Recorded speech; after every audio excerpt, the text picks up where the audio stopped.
Lantern Slides of Kunanyi, Mount Wellington, written by Maria Grist.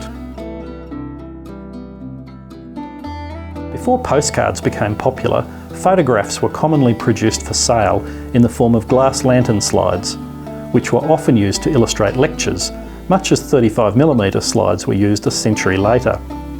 They were shown using a magic lantern projector.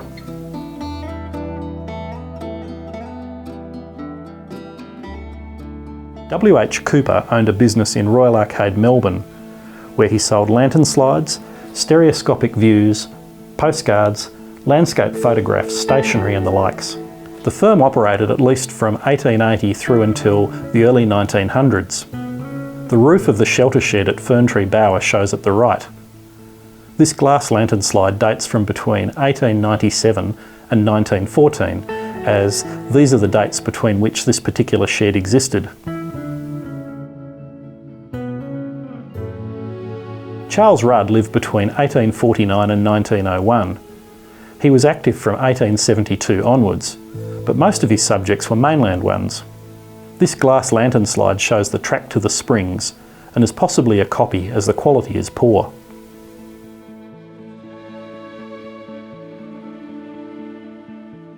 Henry Sherwin Hurst was a member of the Southern Tasmanian Photographic Society and showed part of his extensive collection at the Society's meetings.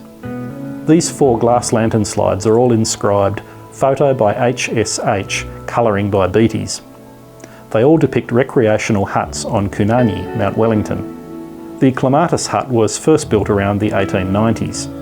It was destroyed by arson in 1909 and rebuilt very soon afterwards. Here we see the rebuilt version, with 3 gentlemen leaning on the veranda. This photo is dated 1911. The forest hut was built around 1895. It too was burnt down at one stage, but this time likely due to an accident such as a chimney fire. Here we see 4 gentlemen at the hut, probably 1911. The Wellington hut. At one time this hut was moved sideways along the slope. The old version is shown at the left before its complete demolition, and the newer version at the right. The 2 gentlemen on the veranda look to be the same people in the forest hut photo from this series, so the date is likely 1911. The Falls hut, 1911. This photo shows the addition which was built on the left in 1903.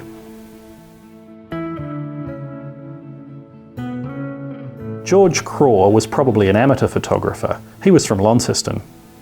He's recorded as giving a lantern slide lecture in 1924, showing 300 of his Tasmanian travel slides.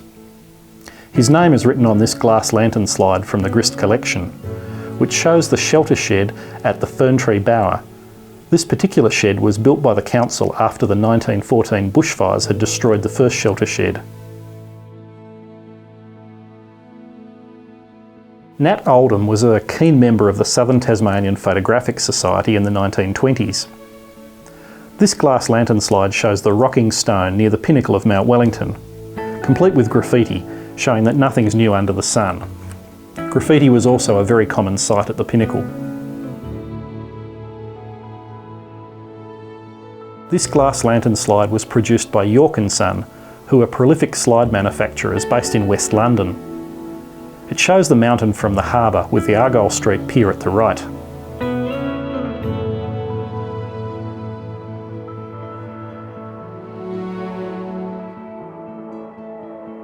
Ferntree Inn by J.W. Beattie, taken about 1895, possibly during the tenure of James Cherry as the licensee. This version of the inn was built about 1860 and burned down in June of 1900 due to a chimney fire. It was replaced later by the Ferntree Hotel, which in turn burned down in the 1967 bushfires, to be replaced with the current Ferntree Tavern.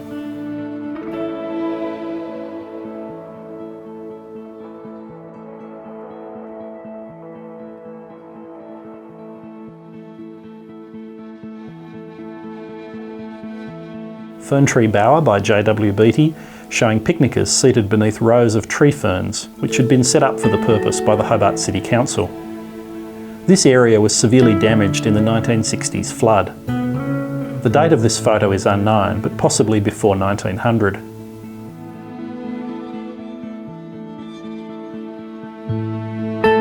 A winter view of Fern Tree Bower by J.W. Beattie.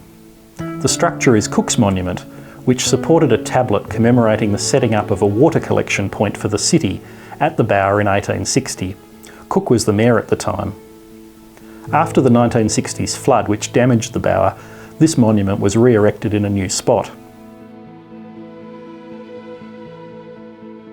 Mount Wellington from Cascade Creek, or the Hobart Rivulet as it's known now, by J.W. Beattie. The spot looks totally different now.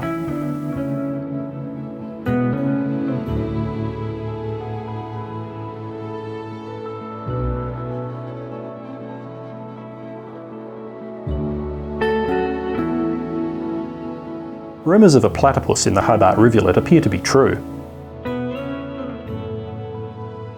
The Rocking Stone by J.W. Beattie. The gentleman with the walking stick is the first ranger of Mount Wellington, Charles Gadd, who took up his post in 1890. Hobart Waterworks by J.W. Beattie.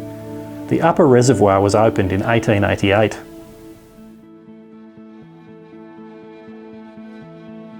Victoria Falls, Mount Wellington by Beattie. These falls are situated very high up on the Northwest Bay River. Our final Beattie image, the meteorological observatory on the summit of Mount Wellington. The observatory was established by Clement Wragg in 1895 and staffed by local meteorologists Henry Kingsmill, Bertrand MacDonald and H.D. Chepmill. It burned down in 1908. The date of this photo is possibly 1898, as we know Beattie was at the observatory at that time.